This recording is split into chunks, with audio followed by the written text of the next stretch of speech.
What is up, everybody? Today we are back on Minecraft for the PC, and we are here today so I can showcase to you an item I think we will be seeing in TU14, and that is the Redstone Comparator.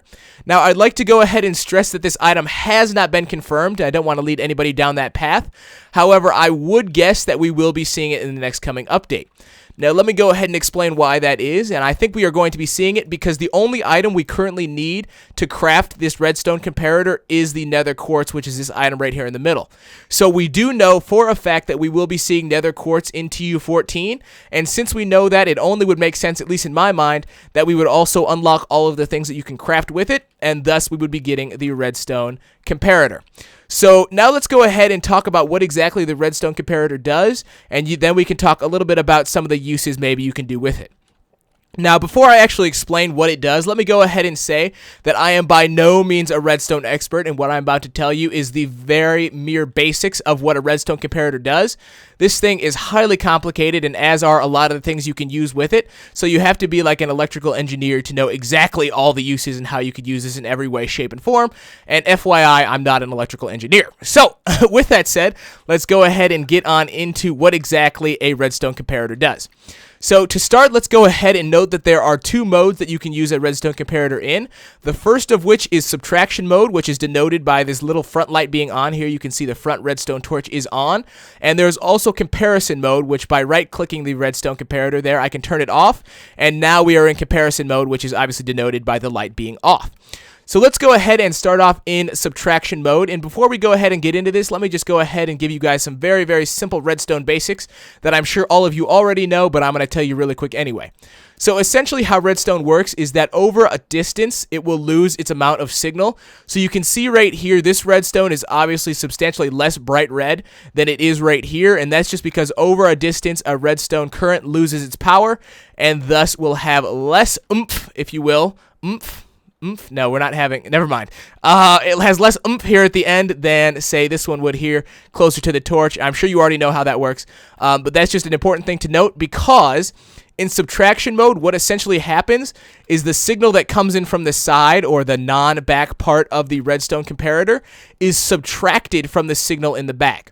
So this signal back here is obviously substantially stronger than this signal, and if we go ahead and we assume, for instance, that this thing has a signal strength of 10, and this one has a signal strength of 1, in subtraction mode, essentially it will take the signal strength of 10 here, subtract it from the 1 over here, and this will be an output of 9, which is enough to light up this redstone lamp. Now, in order to best demonstrate this, what I'm going to do is I'm just going to slowly make this signal stronger, so it will thus make this signal weaker in the output because it will be subtracting more from this side.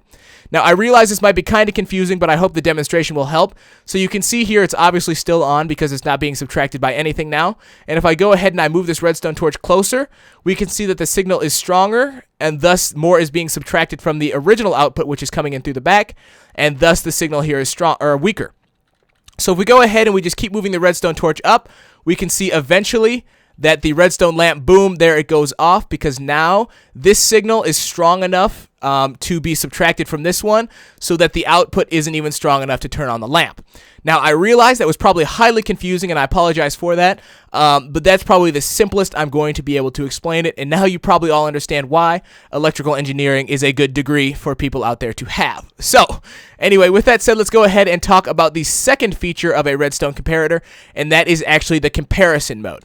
So essentially in this mode, which again is determined by the light being off in front, is when the signal in the back is either equal to or stronger than the signal on the side, the signal in the back will be the one that is outputted.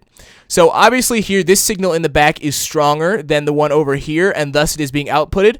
However, if I make this signal equal, which I think it is now, right? 1, 2, 3, 4, 5. 1, 2, 3, 4, 5. Yep, so if the signal is still equal, you can see here that the original output, which again comes in from the back, is being outputted. However, the second I make this one stronger than the one in the back, it will then turn off the light. Boom, there you can see it no longer lights the lamp. So obviously it's nighttime, so I'm just going to go ahead and quickly make the time day,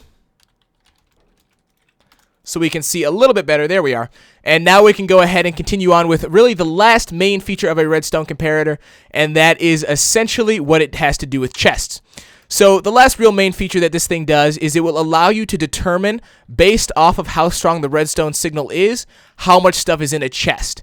So essentially the strength of the signal relates to the fullness of the chest. So you can see here the redstone signal is pretty strong coming out of this thing, and that is because, voila, the chest is full. However, as I take things out of the chest, if you can see the redstone lamp there on the side, you can see as I take things out of the chest, eventually at a certain point, the lamp will go off because, boom, there you can see now the chest isn't full enough to keep that lit. And if I go ahead and I add some more stuff in here, we can increase the signal. There you are, and now we can see the light is on. So essentially what this will allow you to do is rig certain chests and know if somebody takes stuff out of your chest, you know the light will come on when either there is or isn't enough stuff in that chest for you to, or for there to be enough stuff in the chest to light it up. So it's just one way to use the redstone comparator in your world. I realize this video was probably quite complicated, and I apologize for that. However, people wanted me to explain the redstone comparator, so I hope I did so in a way that you all could understand. If you have any questions about this, feel free to drop it down in the comments, and I will quickly run out and get my electrical engineering degree so I can respond to all of the questions that you have. And if you guys enjoyed this video, please do drop me a like, and make sure you guys subscribe for some more Minecraft Xbox 360, PS3, and next generation Minecraft console in the future, or console content in the future, because I will be your #1 source for everything Minecraft console related. And with that said, I think that's about it for me. I really do appreciate y'all watching, and I will see all of you guys later. Peace!